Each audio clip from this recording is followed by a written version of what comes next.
Good evening, everybody. Hello. Good morning, wherever you are. It got a little bit colder in Osaka. I will take it off during Zazen, but during the daytime, I'm already wearing this little hat here. And I think in Tokyo, it's even colder. Could be that in Antaiji, they had the first snow. On the other side of the Japanese islands, it's usually much colder. So I wouldn't be surprised if in Antaiji they might be freezing during morning zazen because usually the stove they only start the fire in the stove in about 10 days or so during the end of November. Be that as it may, today I will talk about Sawaki Roshi's quotes again, but before that, let's sit together for half an hour. 我们今天讲泽木老师《To You》那本书，然后在这之前呢，有30分钟坐禅。老师刚才就是闲聊了几句，就是说日本最近2天特别冷，那个白天的时候老师已经开始戴帽子了。老师在大阪，然后我在东京，东京也挺冷的这2天，今天特别冷，刮大风。然后安泰寺也特别冷，安泰寺在日本海的那一头，应该比我们都要冷。然后他们冬天那个也是烧那个炉子，可能十几天吧，然后过一阵儿，从12月份开始就开始下雪了。安奈寺3个月就不能出，就是不能下山了，所以最近特别冷。然后我们马上开始坐禅啊，大家晚上好。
Thank you very much for joining. Today is Sawaki week. In the book version, we are on page 26. The next two quotes are very short. The first one is, "We've gotten used to this life. That's the only reason we find it normal. So why do we continue to play the game?" Well, it's all we know. Basically, it's all we know since we are 3, 4, 5 years old. The idea that there could be perspective from outside is something that most of us doesn't even occur. And maybe I do the second one as well, as it's also very short. Even a beggar laughs. Even a jackpot winner sooner or later cries again. Money isn't what it's all about. Yeah, that's also pretty simple. Probably most people agree. But then at the end of the day, it's still about money, money, money. Or in the case of YouTube SNS, it's about the clicks you get. It's about the thumbs you get. It's about the followers you have. But at the end of the day, is that what counts? No, even a beggar laughs. You don't really need money. Well, you need money to a certain degree, but at the end of the day, in many countries today, even without money, somehow you can survive. Here in Japan, for 30 years, when I needed money and I stood on the street begging, people gave me money. So that's also a very humbling experience, but also something that you can learn a lot from, that you don't really have to get a good job. You don't have to make a career to survive. That's not what really counts. And often it's those who got into that career path that are the most stressed out. They have a car, they have a house, they have a trophy wife, but they lack, which is most important, they're not really living this moment. Okay, maybe Xuan-san, if you like, you might want to translate. 我简单的就是把刚才老师说的内容给大家翻译一下。老师刚才读了两句话，然后第一句是我们已经习惯了现在的生活，我们已经习惯了现在的生活，这是唯一一个我们认为正常的一个原因。老师刚才说，其实我们有这个想法，可能是从外部来的，就是我们从小就有这个想法，不管是从学校啊，还是从家里面，我们从小就知道，好像我们应该是有这样的原因，应该是这样的理由，来觉得这样才是正常的。就是你应该有一个，你应该有什么有什么，其实很多是从外部来的。然后刚才老师又读了一条，第二条就是甚至是乞丐也会笑，然后即使是你一个得了头奖的一个人，他迟早也会哭的。所以钱呢，并不是代表所有。然后刚才老师说，就是我们到一天的最后，就是这是一个比喻啊，英语里面就是说我们到最后之后呢，可能你会发现其实你什么都不需要。你像在日本，老师是和尚嘛，和尚在日本是可以化缘，就是祈祷要钱的，他不用工作，他就可以去要钱。然后，可是我们从小就好像被别人灌输了，就是我们一定要有一个好的工作，有一个好的生活，然后有一个漂亮的妻子，有一个完美的家。但其实这一些是我们真正一定需要的吗？其实我们可能不需要一个好的工作，不需要有很多钱，也不需要有一个漂亮的妻子，你好像就能够拥有一切你想要的。大概是这个意思哈。Okay, thank you. The next couple of quotes are a little bit longer, but not so difficult as well. The next one reads, everything useful is illusory, no matter how special they seem. Useful things are illusory. So everything that's good for something is an illusion. It's part of the game. And Sawaki continues. Things which are good for nothing, like Zazen, or the fact that you were born into this world. Things which are good for nothing, however, aren't so artificial. Nothing can be gained from them. And when he writes artificial, or that's my English translation, I think he means something like, well, man-made. So everything that's made by man, constructed by man, is made for a purpose. But life in itself is not man-made. So I sometimes say life has no meaning. That's why it's so wonderful. And you can say the same about Zazen. If Zazen would be good for something, it would be a drag. We would have to fight through the pain because it's good for something in the hope to get enlightened in 3 years or in 5 years. But that's not what it's good. What it's all about. It's good for nothing. You can just sit. You can just sit.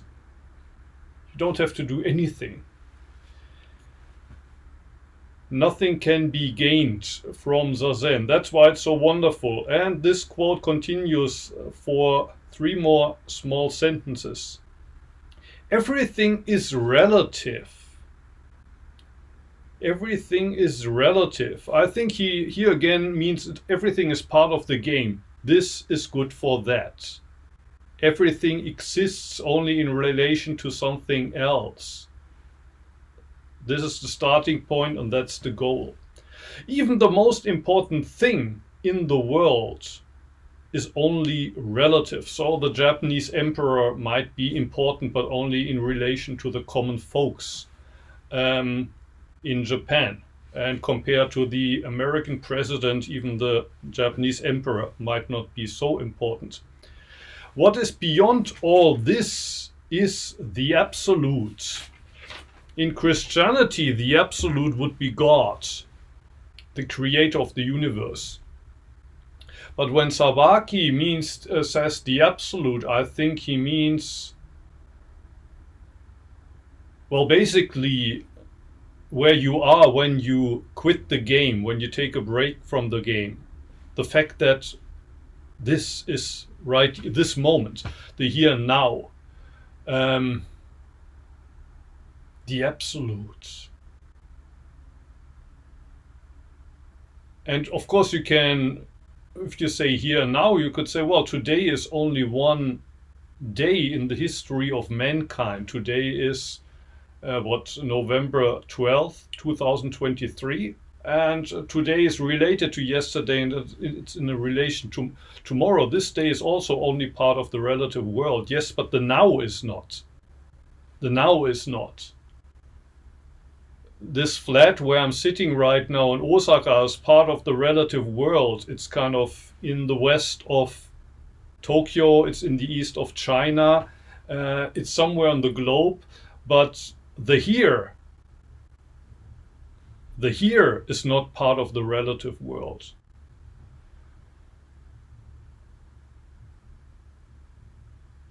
I think that's what Sawaki Roshi tries to say there. The absolute is what goes beyond. And when he says beyond, he doesn't mean in some kind of mystical place. It means before the whole game started.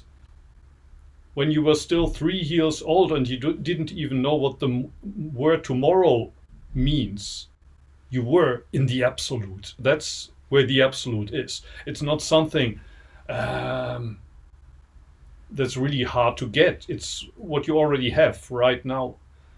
It's what you already have before you locate yourself on the map, before you say the here and now is in Osaka, it's November 12th, 2023. Then you're already in the relative world. But before you do that, the first thing that happens when you wake up in the morning and You don't even know where you are. Maybe you're traveling, you're waking up in some hotel, and for a moment you have no idea where you are, but you're in the here and now. That's the absolute. In that moment you're in the absolute. And then when you realize, oh, yesterday I checked in into this hotel, now I'm in Nagoya or wherever, or in Chicago. And today is this day. Today I have to meet this and this person. Then you're back in the relative world, which is also important. Of course, we have to be able to locate ourselves and to function in the relative world. But what we forget, if we do only that, is the absolute. The absolute is, again, just being here in this moment at this place. Okay, maybe Xuan-san can translate, and after that, if you have questions or things that you share, please feel welcome to do so. 老师又读了一段儿，我简单跟大家说一下，就是每一件事情好像都是每一件事情好像都是幻觉，就是这些我们好似看你觉得有用的东西，好像都是一个幻觉，就是你的一个幻觉，不管他们有多么的特别或者重要，就是这些你认为有用的东西，好像都是你觉得有用的东西，就是你自己觉得的幻觉。这些其实这些事情呢，并不是为了什么，就是其实这些事情都是没有什么毫无意义的。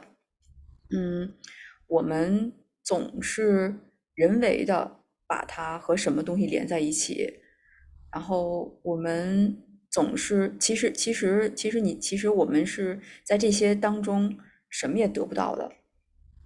每一件事情好像都是有联系的，就是好像在这个世界上的每一件事情好像都是很重要，这些重要的事情好像都是有联系的，但是超越这些，超越所有的这一些，才是那个完全的和绝对的。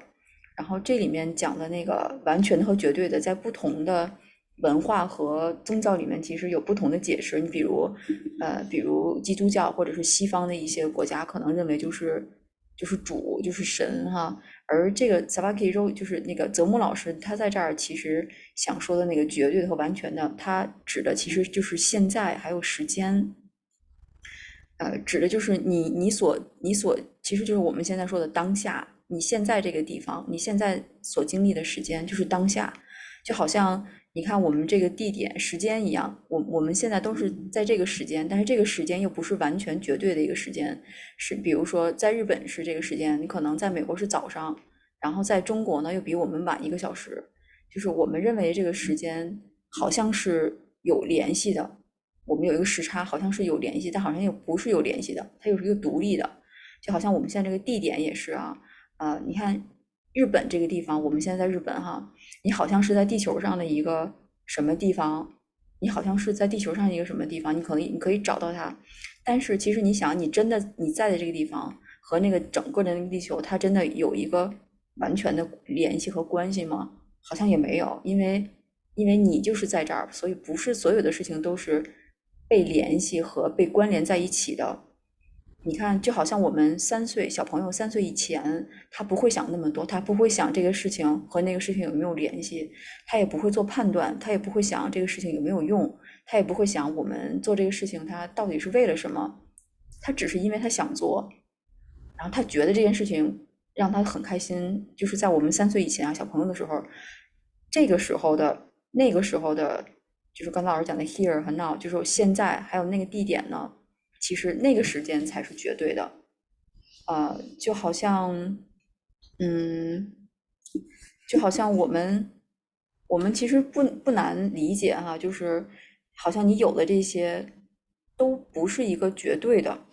就好像有的时候我们在老师刚才举一个例子，就是你在酒店里面，可能突然有一天醒过来的时候，你好像觉得，哎呦，我现在在哪儿？你可能突然醒过来，忘了自己在哪儿，然后也忘了我今天要干嘛。然后你可能缓一会儿神儿，再想哦，我今天在酒店，我早上还在东京，然后晚上就到名古屋了。那个我今天要跟什么什么人见面，我今天是怎么样的安排？其实是在你没想起来之前的那个时候，那个时候的在那儿和当时的那个时间，其实才是绝对和完整的。所以就是老师其实他刚才讲的就是这些，我们要超脱那些所有有联系，就是泽木老师好像在这儿的意思就是说，你要超脱那些你认为好像有用的东西，你认为那些好像有联系、有关联的那些事情，其实都没有什么意义，都没有什么关联。你应该注意到的就是，当时在下，你现在在这个时刻，你现在在这个地方。应该发生的什么，应该有的什么，而不是去你现在幻想没有那些联系的，就是你在你心里边认为的有意义的，或者是有联系的那些幻觉。大概是这个意思哈。Okay, thank you. Do you have any questions, anything you would like to share? I see there's one comment in the chat in Chinese. I can't understand it. Is it a question? 哎，就是韩风叔叔吧，是吧？He said, if you cut off your left head, then you get the how to say logical. Um, that logical. If you don't have your left head, I don't know how to translate. Hmm. Maybe that's the relation of logical. Yeah, yeah. We use our, how you say, well, left brain, I think, for logic thinking, and the right brain is uh, whatever, non-dual, or at least that's what people say. But I think both halves are important. I want, I don't want to miss either half of my brain. I'm happy to have both. Anything else you would like to ask or share? I have a comment. Yes, I please. had a question from last class and then I posted on your YouTube and I didn't get an answer, but you just answered it by explaining the absolute and relative. I always found it helpful, the absolute and relative truths to understand what you're talking about. So thanks for answering my question this class. Mm. Thank you. Bernard was also, I think, raising his hand. Is that right? Yes, thank you. I wanted to comment about the first quote that is, we've gotten used to this life. That's the only Yes. reason we find it normal.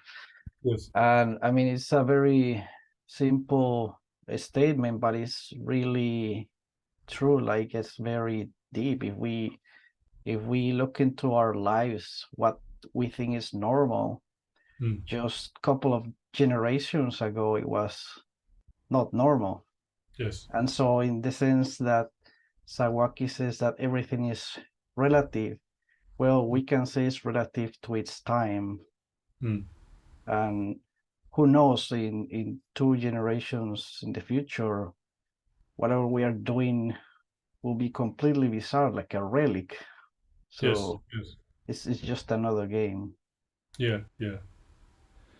And well, I didn't read it today, but the next quote I think starts with, well, the fact that you were born into this world. It's how does he say it? It's a kind of, it's a miracle in a way. I don't think that those are the words that he uses, but usually that's what we take for granted. It's normal that I'm here. But that's the least normal thing, that it's a miracle that you are here right now.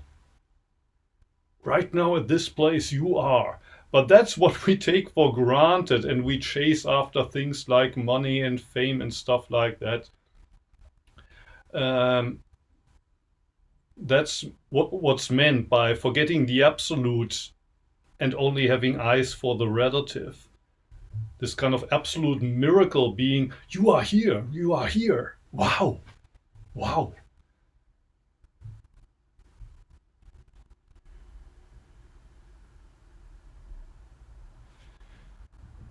Yeah. The neighbor next door might not find my life normal at all. Chris says he doesn't understand Andrea.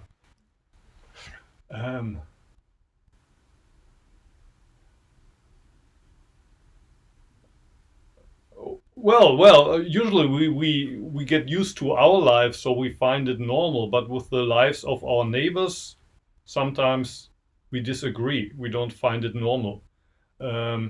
Especially, for example, if you practice Zen and your neighbors know about it. How can you do something crazy like Zen? And you go to sesshin, what a waste of time and money. So even Zen practice for you can become normal if you get used to it. And actually, that's a great danger. It's both important to continue with something and make it something like a regular practice. And I think that's true for yoga and Zen as well. But there's also a danger. When yoga or Zen become normal for you, you have to be very careful. But for our neighbor, probably it's not so normal. What are they doing there? If somebody else would by chance drop into this Zoom meeting room because they, I don't know, they have the wrong link, and for some reason they have the right password. They drop in, they would think, what is this Muho guy talking about? He must be crazy. But for us, it's normal. It's the normal Monday Zen. It's a Zen class.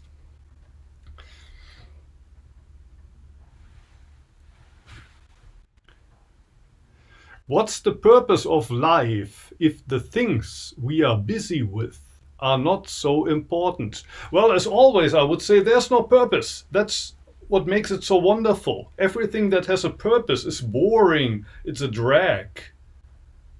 Work has a purpose. You need to work to get money, to earn money.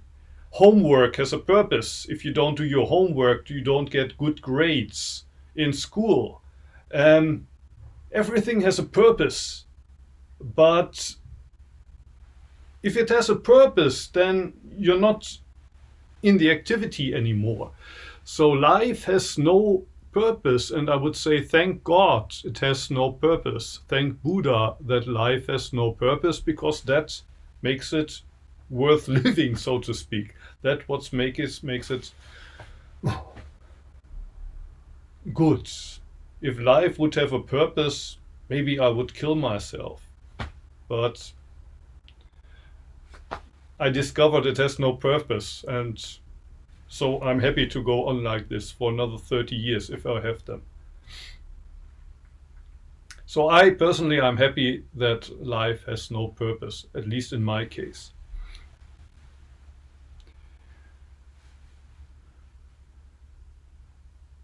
Enjoy the being. Yes, enjoy the being.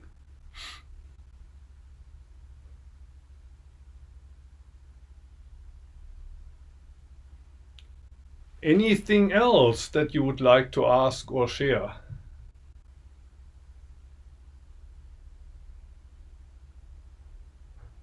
Nothing?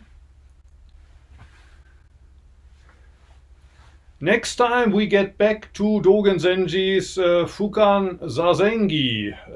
We're already past the maybe most important part, where he's talking about thinking of not thinking, and that's Hishilyo, beyond thinking.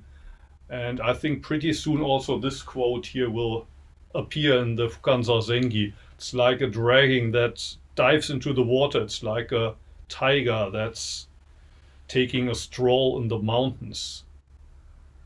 Getting back into your elements. Basically, that's what Sawaki Roshi, I think, talks here about, leaving the relative world and returning to the absolute. It's like the dragon diving into the water. It's like the tiger in the mountains. Okay, if you have nothing else, no questions, I would say, yeah, thank you. Have a nice week. And if you want, see you again next Monday, same time, same space. Thank you also, Xuan-san, for hosting us and for translating. Have a nice week. Thank you. Thank you, Maud. You too.